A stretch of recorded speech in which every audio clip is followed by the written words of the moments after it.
We're looking at a conservation of energy example for gravitational kind of things on a planetary or solar system scale. Um, we knew from earlier in the year, studying conservation of energy when we did roller coasters, that the total mechanical energy of a system, should there be no resisting forces, everything is conservative. Whatever we have initially is what we have to have finally. And when we break that down, our initial kinetic energy plus our initial potentials equal the final kinetics plus the final potentials. And remember, these kinetics can be linear or angular rolling, and these potentials can be gravitational potentials, or they could be spring elastic potential energies, whatever. We're just looking at linear velocities and gravitational potential energies in this case. And because we've set up our u's is always equaling negative gm m over r, when we actually set this up as delta k equals negative delta u, we get this equation right here out in the end, which is that 1/2 m vf squared minus vi squared equals gmm for mass 1 and mass 2 times the quantity of 1 over the final radial position minus the initial radial position of the object. So this is the equation that we're going to be using here for our little example. Now, in our example here, we'll bring that equation back because we're going to need it. What we have is a space probe orbiting Mars. So let's just kind of draw a little picture here. Here is Mars, and we have a space probe orbiting, let's say this way, and it collides with the meteor so that they stick together and they come to a complete stop. So the meteor is coming this way, and each of them has the perfect amount of momentum, mass, and velocity, so that when they hit, they've come to a complete stop. And because these have come to a complete stop, they have no more orbital velocity, and that means that they're going to fall downward and strike the planet. We also know here that they would have some total mass of the 77 and 45. We're going to see that doesn't matter, though. But they've come to a complete stop. It's then falling down, and it hits the surface right here. Hits the surface of Mars with a final velocity of 3,550 meters per second. We knew that the initial velocity up here is a big fat 0 meters per second because they came to a complete stop. What we'd like to figure out is what is the radius of the probe's initial orbit. So from the center of Mars going all the way out, what is that initial radius as compared to the final radius, which is just the radius of Mars. So this is the equation we're going to use for this setup. It's a conservation of energy. We don't have to worry about any atmospheric effects, even though Mars does have a slight atmosphere to it. But who cares? We're just dropping objects through. Air resistance isn't a thing for us. Let's just set this equation up first, because when we look at this equation, we're actually going to find something pretty neat about it. The equation 1/2 m, and remember, because this is the kinetic energy, this is the mass of like the probe wreckage, okay? And this is going to be a vf squared minus vi squared. The vi will be the 0, the vf will be the 3,550. And this is going to equal big G, gravitational constant, times the mass of Mars, the mass of the probe, and then 1 over Rf minus 1 over Ri, okay? Where we know Rf will be the mass, the radius of Mars, and the initial radius is what we are actually looking for. One of the more fascinating things about this problem, and I've always thought this is fascinating, especially in the world of astronomy, this happens a ton, you don't actually care about the mass of the probe. You don't care about this 77 and 45 sticking together at all. You could put just a tiny space probe up there, you could put a human up there, you could put a big rock up there. Nobody cares what this object is. Nobody cares about its mass at all. It goes away in this problem. You don't need it.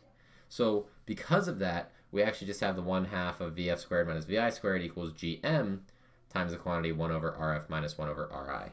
And now if we go ahead and throw in some quantities here, this becomes a lot more straightforward. We know the vi is 0 because our initial velocity up top was 0, so this goes away as well. So on the left-hand side, all we have is 3,550 squared, that's our final velocity impacting the surface, divided by 2, and this is going to equal g, 6.67 times 10 to the negative 11th, times the mass of Mars. We would check out our solar system data sheet for that, and mass of Mars is 6.42 times 10 to the 23rd, So 6.42 times 10 to the 23rd kilograms. And then now we've got the 1 over RF minus 1 over RI. The RF is the radius of the Martian surface. So the solar system data sheet comes in handy again. We say the radius of Mars is 3.4 times 10 to the 6th. So 3.4 times 10 to the 6th meters minus 1 over Ri. And remember, we are looking for Ri right here. Okay? So at this point in the problem, we just have to algebraically solve out for this, which can take a little bit of time depending on how you want to go about doing it. There's a bunch of different steps you can take and different methodologies of how people like to approach these kind of things. I'll go through it just however I'm thinking about it, but at this point, the problem is done. You only have one unknown equation in one unknown variable in a singular equation, so this can be solved. And this is the setup that you want here. And remember, it's all about the setup. So at this point, let's just do a whole bunch of math to solve this out, which is super, super fun. Let's square the 3550 and then divide it by 2. So 3550 squared divided by 2 gives me, oh boy, okay. So this is 6.3 times 10 to the 6th. And then this is going to equal, let's just multiply these together. I'm going to have to divide them down eventually, but let's just multiply them together to make that number a little bit easier to look at. 6.67 times 10 to the negative 11 times 6.42 times 10 to the 23rd. This gives me 4.28. Wait, did I type that in right? Let me redo this real quick. Give me a second. 6.67 times 10 to the negative 11 times the quantity. 6.42 times 10 to the 23rd. And I get 4.28 times 10 to the 13. 4.28 times 10 to the 13. Yeah, that makes sense. Negative 11, 13. And then this is going to be multiplied by the quantity 1 over 3.4 times 10 to the 6th minus 1 over Ri. Let's divide this over so we can get rid of it.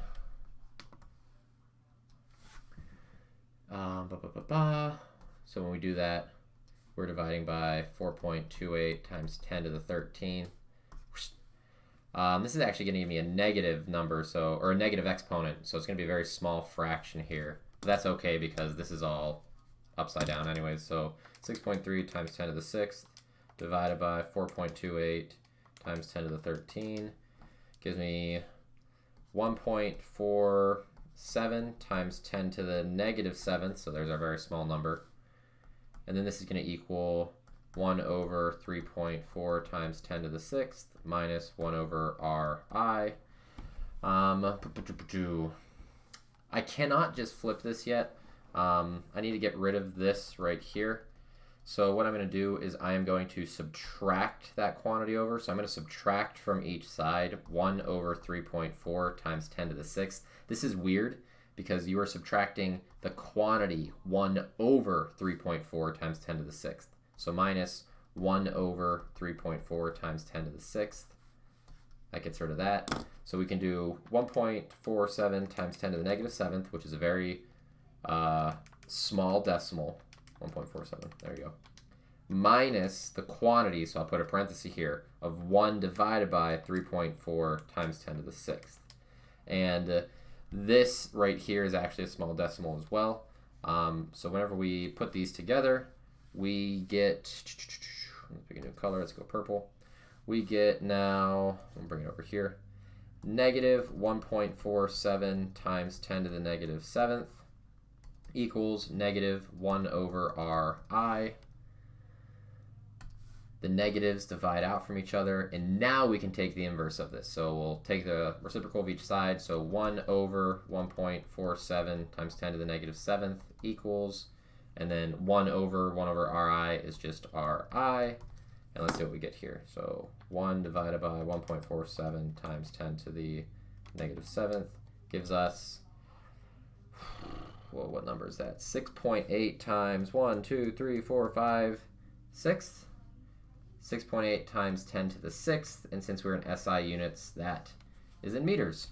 And that's it. So a bunch of algebra we had to do there, but really this problem was over. all the way back up here with the setup. This is what really matters. If you can set up the problem for these type of astronomy things, that's where you want to be. If I can see the setup, I know you're doing this right. I know what you're doing. The rest of this down here, this is all just math time, which if you make a math error somewhere, that can set you back another 20 minutes. So if you have a math error that you're finding in a problem like this, just see if you can work it out real quick. If it takes you longer than 5 minutes to work out, just make sure you have your setup and you're good there, okay?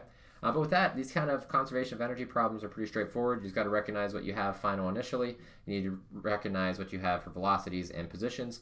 You actually don't need the mass of the object itself. So with that, this problem is finished. Hope that helped you. Hope you had some fun. Take it easy. Adios.